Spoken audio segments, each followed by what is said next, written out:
আর গোল না দিতে পারলে তো আফসোস ছাড়া কিছুই করার নাই। 1 2 3 মিস। এখন হচ্ছে যে আমাদের গ্রামের সবচেয়ে ভালো প্লেয়ার সালমান। হ্যাঁ, 1 স্টেপ গোল মারতে হইব, বল মারতে হইব, এক পা মুভমেন্ট করা যাইব না, আরেক পা দিয়ে মারতে হইব। দেখা যাক এলাকার সেরা গোল কি। গোল দিতে পারলে 50 টাকা। 1 2 3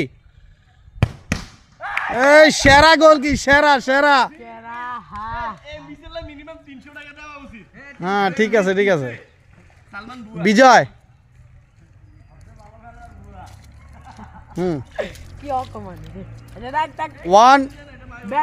1 2 3।